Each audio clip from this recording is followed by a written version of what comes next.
Welcome to another special episode of the Dawn Sports Show, Euro Edition, with me, Lumko Mntambo. But fortunately for me, today it's like my day off, so I'm not gonna say nothing on this one. We're just gonna head over to Cape Town to my brother Ezra, and he's gonna take it away and tell us everything we need to know about the Euro so far and what to look forward to in terms of the semi-finals and the finals. So from me, it's don't drink Coke, but water. Peace out.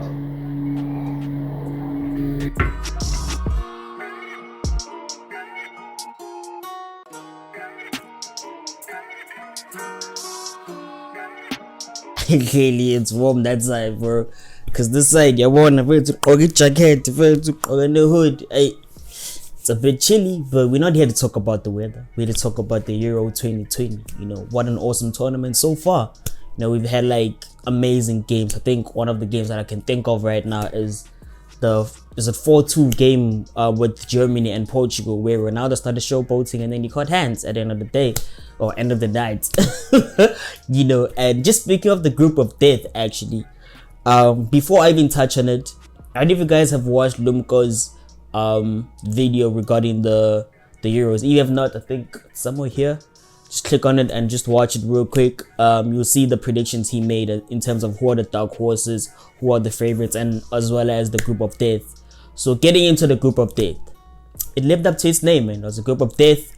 You know, Hungary did their best. You know, they made things interesting. They didn't just lie down and play dead and let everybody team do whatever. Yes, they did not win any game, but it was interesting. You know, they fought, and you know, Portugal did what they had to do also, but caught hands at Germany. You know, like I said, someone started showboating with this, and then, you know, I'm sorry, Lumko, man. I know this guy is your goat, but yo, you don't do that, then you catch hands, man. But you know, moving right along, you know, France were not convinced in this whole tournament. I think I've said this to like a few mates. I'm like, France always goes ghost whenever they are favorites.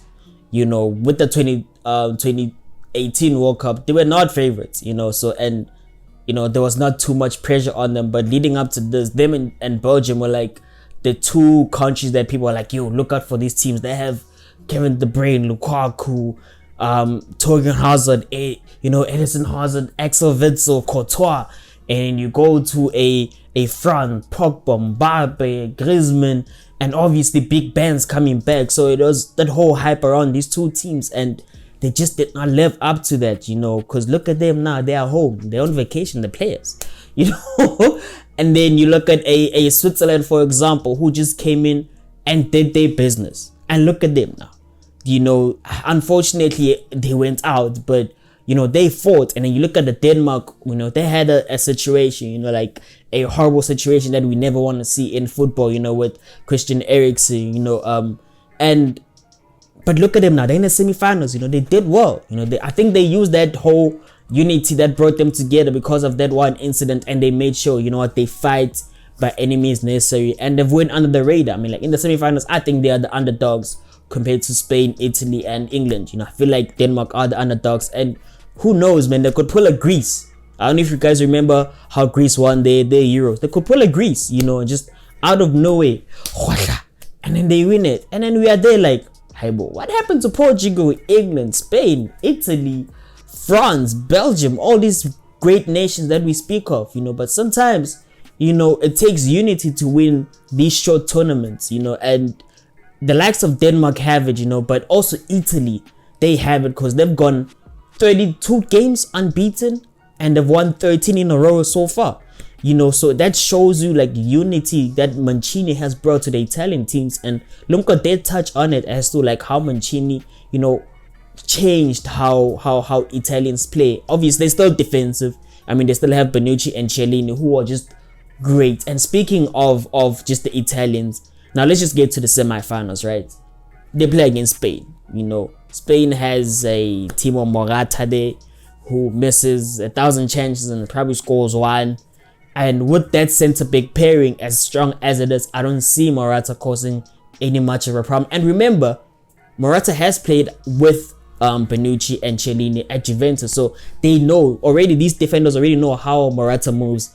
Where can he score? Where can't he score? Unless if, they kind of change things and put a Ferran Torres, for example, who would, trying to be slick because he's not really known by these defenders. But if they do play Morata, I don't see them, doing anything. And also Thiago this season has not been convinced. I think, just adjusting to playing in England more than playing in Germany, that has had an effect on his play. But, he's still a great player. He can create magic at any point. But I don't see them doing anything. Jorginho has been amazing.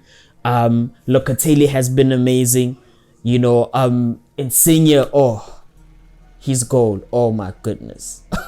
So I just see the Italians winning against Spain. And as for Denmark and England, I think England has, a great squad depth in terms of their attacking, that, if things are not working, if hypothetically they start with Kane, Saka and Raheem, and none of those three guys are working, they could add a Jadon Sancho, they could add a Rashford, they could add a Grealish, or they could add a Foden. So, I think they have a lot of options in terms of the attacking. Also Mason Mount, I forgot about him. So they have, great attacking players for them, to outclass Denmark. I think the unity of Denmark might come in handy, but I don't see them, winning against England. I think England have been solid. John Stones has been solid at the back. Then Maguire obviously came back from injury, and he's also been solid. So I think that partnership that they have, and also Pickford, I don't think a lot of people are seeing how Pickford has just been that, the last man, literally the last man who's commanding his box, making sure his defenders are listening to him, and I, like Lumko said, we didn't rate England to probably win it. I wouldn't want them to win it, but they've done well so far. Raheem Sterling has carried that team. Like, we cannot even second guess it or second doubt it. Raheem Sterling has been the outstanding player for England, and I don't think he's gonna stop. He's on form. He got a lot of critics, but he's proving it on the field. And unlike just saying it out there, he's proving it on the field, and we've seen his performances at the Euros. And listen, man, it's gonna be an entertaining semi-finals, right? They start tonight, Italy and Spain. Italians are going for the win for me. And then tomorrow, which is going to be England and Denmark, I see England winning. And then the final will be England and Italy at Wembley. And it's not going to go home.